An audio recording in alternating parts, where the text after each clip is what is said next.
Internaute hystérique, merci d'avoir cliqué.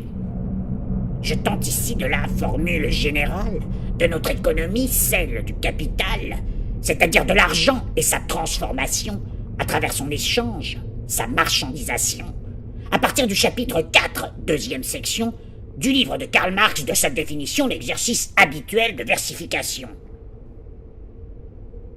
Aujourd'hui, comme jadis, c'est sous forme d'argent que le capital fait son entrée sur la scène. Celle-ci est définie par l'espace marchand. Produit, travail, monnaie, ici rien n'est obscène. Argent ou capital, on peut faire distinction en étudiant de près leur circulation, car c'est de celle-ci, de leurs différentes formes, qu'en capital l'argent à la fin se transforme.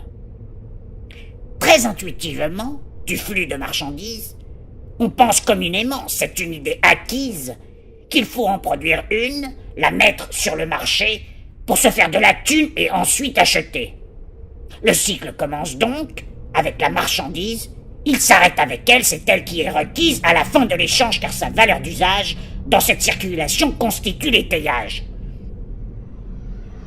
Ce phénomène s'écrit sous forme d'acronyme, sa prononciation dépend elle de la rime, et si peu de lettristes en informent leur poème, il n'en reste pas moins qu'on peut dire MAM. Fruit de notre travail, M, c'est la marchandise, vendue pour de l'argent qu'on désigne par A. Nous est permis alors, en plaide et autres achats, retour d'un nouveau M, nouvelle marchandise. Cette première forme de circulation correspond clairement à la consommation. Elle peut donc s'exprimer par ce court énoncé qui tient en 3 mots simples, vendre pour acheter. Une autre circulation existe néanmoins. De la consommation, phénomène distinct. On inverse les lettres, on obtient AMA. L'objectif au final n'est plus du tout l'achat.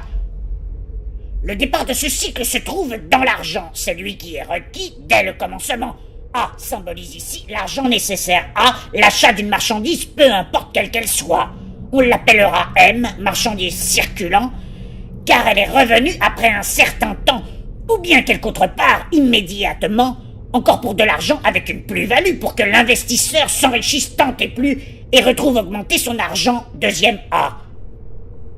C'est alors renversé de l'achat le primat, qui de fait est passé dans l'investissement. A, celui de la vente, car enfin c'est l'argent auquel on aboutit dans ce renversement.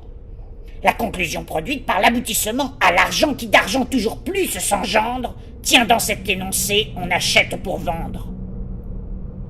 Du flux de marchandises, de leur circulation, apparaît le principe de valorisation, de l'argent qui se fait par cela capital, pour ainsi advenir comme produit final. J'interromps maintenant ce premier exposé, qu'après une courte pause, il faudra sans tarder reprendre pour finir la versification de ce chapitre 4 et son explication du cycle qui de l'argent fait renaître l'argent duquel le capital émerge finalement.